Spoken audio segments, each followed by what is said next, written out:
अच्छा ये बताओ, सुख कहां है, बंधन में या मुक्ति में? जोर से, सुख कहां है? फास्ट, कहां? आप अपना एक हाथ उठाइए और दूसरे हाथ से पकड़िए इसे, जोर से दबाइए जरा। भैया कर लो भैया, थोड़ा सा मेहनत। एक हाथ को दूसरे से दबाओ, थोड़ा जोर लगाओ, जितनी ताकत है लगा डालो। भैया थोड़ा लगाओ, सरकार आलस्य ना करो, थोड़ा और जोर से, जोर लगा के। हाँ, और अब छोड़ो। अब बताओ कि पकड़ने में ज्यादा सुख था या छोड़ने में? वही तो हम समझा रहे हैं कि संसार को छोड़ने में सुख है, पकड़ने में नहीं। आपने पकड़ रखा है तो सुखी कैसे होंगे आप? इसलिए छोड़ने का अभ्यास कीजिए। अच्छा, छोड़ना कैसे है? पत्नी को नहीं छोड़ना, पुत्र को नहीं छोड़ना, अपनी जिम्मेदारियां नहीं छोड़। पैसा खूब कमाना है, काम खूब करना है, बिजनेस खूब करो, खूब बढ़िया से काम करो। छोड़ने का मतलब क्या छोड़ना है?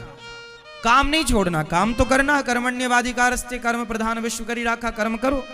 क्या छोड़ना है? बस इतना सा छोड़ना है कि ये मेरा है। फैक्ट्री चलाओ, पर ये अभिमान छोड़ दो कि ये फैक्ट्री का मालिक मैं हूं। परिवार में रहो, बस ये छोड़ दो कि इस परिवार का मुखिया मैं हूं। हर जगह भगवान को मुखिया बना दो। हे प्रभु, इस परिवार के मुखिया आप हैं, ये बच्चे आपके, ये परिवार आपका, ये व्यापार आपका, हम तो आपके नौकर हैं। हम भगवान के कौन हैं? सच बताओ, आप भगवान के नौकर हो या मालिक हो? बोलो। ईश्वर ने यदि आपको एक फैक्ट्री दी है, एक काम दिया है, 2 बच्चे दिए हैं, 4 बच्चे दिए हैं, एक छोटा घर दिया, गाड़ी दी, तो आपको क्या लगता है? मैं मालिक हूं, मैं इसका बाप हूं, मैं इसका पति हूं, मैं इसका फला हूं ना। तुम कुछ भी नहीं हो। ये संपत्ति तुम्हें दी किसने है? भगवान ने। तो तुम्हें छोड़ना क्या है? मैं मीन्स एटीट्यूड, अभिमान, ईगो। ये छोड़ना है कि मेरा है ना, ये मानना है कि सब कुछ भगवान का। तो छोड़ना क्या है? काम नहीं छोड़ना। पैसे ज्यादा कमाना है, 10 लाख कमाते हो तो 20 लाख कमाओ, 10,000 कमाते हो तो 20,000 कमाओ, 1 करोड़ कमाते हो तो 4 करोड़ कमाओ। पैसे खूब कमाओ, परंतु उस पैसे से केवल समाज की सेवा करो, अच्छे काम करो। पैसा भगवान से कहो कि प्रभु पैसा हमें इसलिए दो कि हम ज्यादा से ज्यादा धन पाकर ज्यादा से ज्यादा समाज की सेवा कर सकें, हम किसी के काम आ सकें।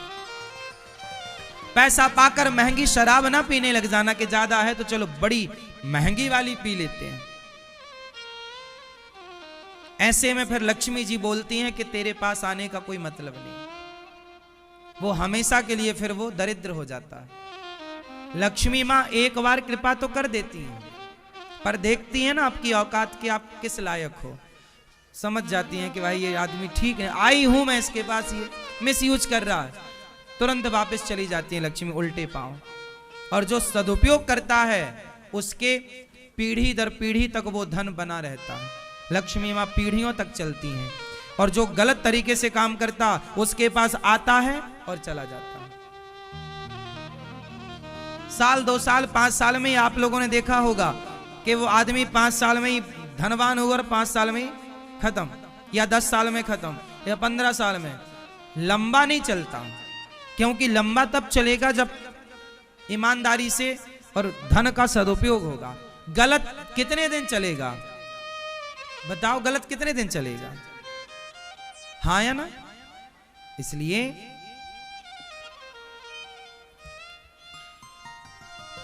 अभिमान तो क्या छोड़ना है आप लोगों को? मैं ये हूं, मैं वो हूं।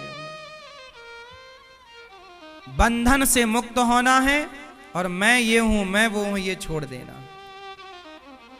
तो आज से क्या छोड़ेंगे आप? कि मैं इसका पिता हूं, ये भी छोड़ देना अभिमान। आपको क्या लगता है आप इस बच्चे के बाप हैं? नहीं, बाप तो भगवान है, तुम्हें वो माता च पिता। तुम कौन हो? तुम निमित्त हो। हमने एक दिन बताया था ना कि बच्चों में पिता का कितने % शेयर होता है, माँ का कितने % शेयर होता है, ये पूरा समझाया था ना आप लोगों को। कितना % था पिता का? 1%। माँ का? और पूरा 97 किसका था? 97। हाँ, पूरा भगवान का शेयर है बच्चों में। ये बच्चे हमारे नहीं है। तुमने क्या दिया इनको? ना आंख दी, ना कान दिया, ना मुंह दिया, ना जेहवा दी, ना जवान दी, ना किडनियां दी। क्या दी तुमने? सब कुछ किसने दिया? इसलिए जिसने सब कुछ दिया, ये संतान उनकी है। तो हम क्यों झूठा दावा करते हैं कि ये मेरा है? इस अभिमान से बचो कि ये मेरा है। मेरे तो केवल गिरधर गोपाल हैं, बाकी सब भगवान का है। मेरे तो केवल भगवान है, बाकी प्रभु सब कुछ आपका है। ये शरीर भी आपको किसने दिया? ये शरीर आपका है। यदि आपका है तो बुढ़ापे में कम दिखता है। आपने रोका क्यों नहीं आंखों को? बुढ़ापे में आपका कमर झुक जाती है, बुढ़ापे में शरीर शिथिल पड़ जाता है। आपका था तो रोक लेते ना साहब। आप में से कोई बूढ़ा होना चाहता है क्या? क्यों? आप में से कोई बूढ़ा होना चाहता है? बोलो हाँ या ना। नहीं, लेकिन सबको होना पड़ता है। इसका मतलब ये शरीर भी तुम्हारे अधीन नहीं है। यदि तुम्हारे वश में होता तो तुम इसे बूढ़ा ना होने देते। मतलब ये तुम्हारे बाप की बफौती नहीं है, ये तो ईश्वर की है। जैसा चाहेगा वो चलाएगा, तुम्हें तो केवल चलना है। इसलिए अभिमान किस बात का? जिस शरीर में आप रहते हैं वो भी आपका नहीं है। अब आप घमंड कितना भी कर लो तो हम क्या करें? क्यों जी, सही है? हाँ या ना? तो आज से कितने लोग इस बात से सहमत हैं कि हम काम सारा करें, जिम्मेदारियां सारी पूरी करें, पर कभी ये धोखे से भी ना कहें कि मैंने किया। हमेशा क्या कहें? भगवान ने किया। करते हो तुम कन्हैया, मेरा नाम हो रहा है और मेरा आपकी कृपा से। केवल कहना नहीं है, फील भी करना, मानना है कि हाँ ये मेरे से नहीं होता, ये तो भगवान की कृपा से हुआ। आप वृंदावन आए, अपने से नहीं आए, तो भगवान की कृपा लेकर के आ गई आप लोगों को। आज आप बढ़िया पेट भर रोटी खा रहे हैं, बढ़िया कपड़े पहन रहे हैं, तो ये आपकी मेहनत नहीं है, ये तो ईश्वर की कृपा है। क्योंकि मेहनत तो आपसे ज्यादा करने वाले लोग हैं। आपसे ज्यादा मेहनत करने वाले लोग भी संसार में, लेकिन भगवान ने पेट भर रोटी, दाल चावल जो भी हम खा रहे हैं, रूखा सूखा, वो भगवत कृपा मानना चाहिए। क्यों जी? नहीं मानना चाहिए। इसलिए धन्यवाद की भावना रखो। और हम लोग कैसा जीवन जीते हैं? शिकायत, हे भगवान शिकायत, ये जीवन में कभी अभिमान ना करना। तो आज से कितने लोग अभिमान नहीं करेंगे, मुझे कंफर्म करके बताओ। ज्यादा अकड़ नहीं, बिल्कुल सादगी। भगवान ने आपको धन दिया है तो धन पाकर के हैंग नहीं होना। आम के पेड़ पर जब आम के फल लगते हैं तो उसकी डालियां अकड़ती नहीं हैं, बल्कि झुकती हैं। और झुकता वही है जिसमें जान होती है। अकड़ खास मुर्दे की पहचान होती है। अकड़ता कौन है? मुर्दा। मुर्दा अकड़ता है, इसलिए उसको बांध कर ले जाते हैं। चल, क्यों जी? अकड़ता है ना मुर्दा। मुर्दे को कैसे आप लोग ले जाते हैं? रस्सियों से बांध के। तो जो अकड़ जाए वो जिंदा कहां है? वो तो चलता फिरता मुर्दा है। इसलिए झुकना है, नम्र बनना है। फलदार वृक्ष हमेशा झुके होते हैं। बबूल कभी नहीं झुकता, क्योंकि कांटों से भरा है। जो गुणों से भरा होगा वही झुकेगा, जो दुष्टता से भरा होगा वो नहीं झुकेगा। अच्छा ये बताओ भैया, आप कितने लोगों का पेट भरते हैं? फास्ट। आप कितने लोगों का पेट भरते हैं? आप कितने लोगों का पेट भरते हैं? आप बताओ, आप लोग कितने लोगों का पेट भरती हो? कितने मैया? 5 लोगों का। आप भैया कितने लोगों का पेट भरते हैं? आप भैया, मैया आप लोग, दादाजी आप कितने लोगों का पेट भरते हैं? आप 5, 10। मैया आप लोग कितने लोगों का पेट भरती हो? मेरी माँ आप लोग कितने लोगों का पेट भरते हैं? आप कितने लोगों का?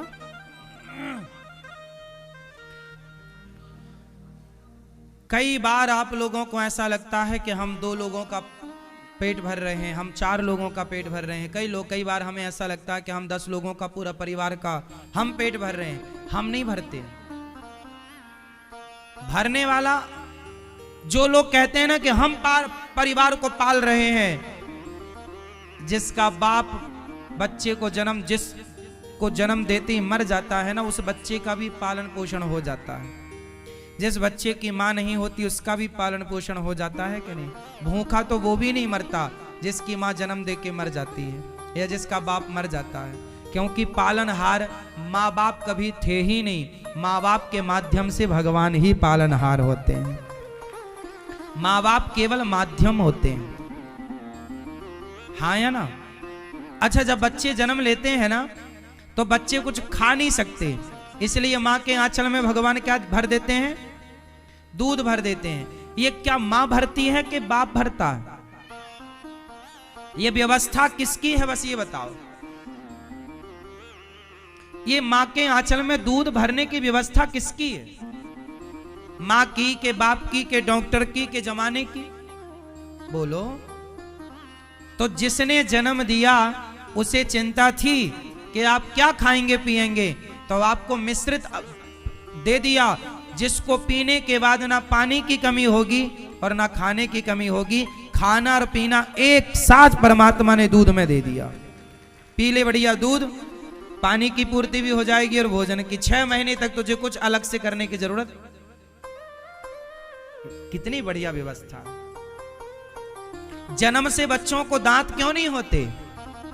क्योंकि ये चिंता भगवान को थी कि यदि दांत देंगे तो ये बच्चे मां के स्तन को काटेंगे, मां को दूध पिलाने में दर्द होगा, इसलिए छोटे छोटे बच्चों के दांत नहीं होते, ताकि मां को बच्चों को दूध पिलाने में कोई तकलीफ ना। ये देखिए जरा कितना माइनर सोचते हैं भगवान आप लोगों के लिए। और फिर भी आपको लगता है भगवान ने हमारे लिए क्या किया? क्या किया भगवान ने? हम घमंड में रहते हैं, अरे हमने किया, हमने किया, हमने ये किया। कौन हो आप? क्या है औकात हम सबकी? बताओ। बुरा ना मानो तो एक सवाल करूं, बताओ आपकी औकात क्या है? क्या हैसियत है आपकी? बताओ, हम बताएं आपकी औकात क्या है? बुरा तो नहीं मानोगे भाई साहब? बुरा तो नहीं मानोगे भैया? मानो ना मानो तो अच्छा है। हमारी औकात क्या है वो हम आपको बता रहे हैं। जब आदमी बातें करता ना बड़ी बड़ी, मैं ये, मैं फला, मैं ये, मैं वो, मैं ना होता तो तुम मर जाते, मैंने ये किया, मैंने। इन लोगों को जरा बताओ कि भाई साहब तुम्हारी औकात, तुम भूल गए अपनी औकात। आदमी अपनी औकात भूल जाता है ना, इसलिए बड़ी बड़ी डींगे मारता, बड़ी बड़ी बातें करता।